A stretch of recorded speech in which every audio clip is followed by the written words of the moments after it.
Materialismo é crer que o natural é a realidade superior.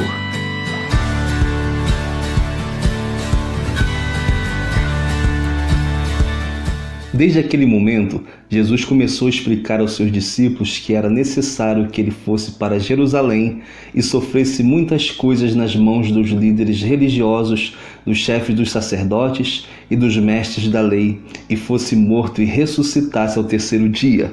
Então Pedro, chamando-o à parte, começou a repreendê-lo, dizendo: "Nunca, Senhor, isso nunca te acontecerá." Jesus virou-se e disse a Pedro: "Para trás de mim, Satanás, você é uma pedra de tropeço para mim e não pensa nas coisas de Deus, mas nas dos homens." Muitas vezes nós pensamos que materialismo é apenas você ter acúmulo de bens, apego às coisas materiais, amor às questões financeiras, mas não, todas essas coisas englobam o materialismo. Mas a essência do materialismo é você crer que o natural é a realidade superior. Materialismo é crer que o natural é a realidade superior. Neste episódio, em Mateus 16, no versículo 21, Jesus começa a falar que ele seria entregue pelos chefes dos sacerdotes, pelos mestres da lei, pelos religiosos da época, e ele seria morto, mas ao terceiro dia ele iria ressuscitar. E Pedro, após ele ter a revelação de que Jesus era o Cristo, o enviado de Deus, ele chama Jesus à parte e fala: de maneira nenhuma isso vai acontecer com você. E Jesus repreende Pedro, fala: "Aparta-te de mim, Satanás." E ele fala o porquê que Pedro está errado. Ele diz que Pedro só pensa nas coisas dos homens e não pensa nas coisas de Deus. Então você tem uma mentalidade somente para as questões terrenas, as coisas dos homens, e não pensar nas coisas que são eternas, nas coisas de Deus. Isso sim é viver de uma forma materialista. É quando o universo terreno rege as coisas espirituais, rege o reino de Deus. Mas precisa ser ao contrário. Por isso que Jesus fala em João 7,38: "Quem crê em mim, como diz a Escritura, do seu interior fluirão rios de águas vivas." Então Jesus está falando, para que o Espírito Santo pudesse jorrar dentro de mim e de você, é necessário que nós venhamos a crer conforme diz a Escritura. Então não é qualquer tipo de crença, não é qualquer tipo de fé. É necessário que seja a fé que vem pelas Escrituras. Por isso que é necessário crer em Jesus, conforme os profetas falaram, conforme desde Gênesis anuncia a vinda do Messias, o nosso Senhor, o nosso Salvador. Isaías profetizou sobre Jesus, 600 anos após, vem o cumprimento de algumas de suas profecias. Então é necessário crer conforme diz a Escritura. Por quê? Porque as Escrituras elas vão nos colocar naquilo que é a intenção de Deus, naquilo que é a vontade de Deus para nós. Quando Jesus está sendo tentado por Satanás, em Mateus 4, no versículo 3, diz o seguinte: "Então aproximou-se o tentador e disse: Se tu és o Filho de Deus, ordena que estas pedras se transformem em pães." Mas Jesus lhe respondeu: "Está escrito, nem só de pão viverá o homem, mas de toda a palavra que sai da boca de Deus." Então, não somente do pão terreno, o alimento terreno, as coisas da terra, isso é necessário.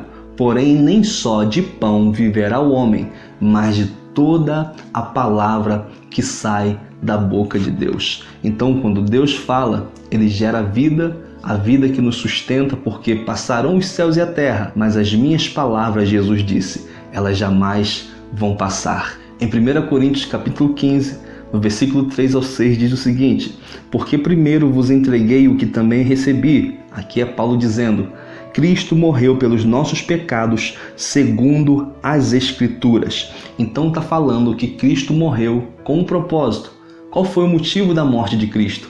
Os nossos pecados. Os nossos pecados fazem separação entre nós e Deus. E o salário do pecado é a morte, a condenação eterna. Então Deus envia Jesus e ele, sendo o Filho de Deus, ele se torna homem. ele se humilha, ele se esvazia e ele vence o pecado na carne. E isso nos dá hoje a vida eterna, porque a morte não pôde contê-lo, ele ressuscita. Por isso que Pedro não entendeu.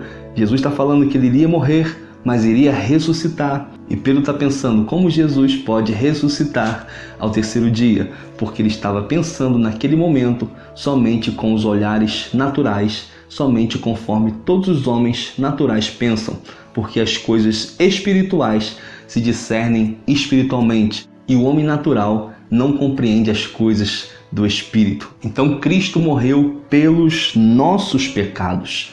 Todos nós pecamos, não apenas o drogado, não apenas alguém bêbado, não apenas alguém que se prostitui, mas até aquele que exalta sua moral, aquele que se orgulha do bem que faz. Ele também está em pecado. E todos nós precisamos de um Salvador.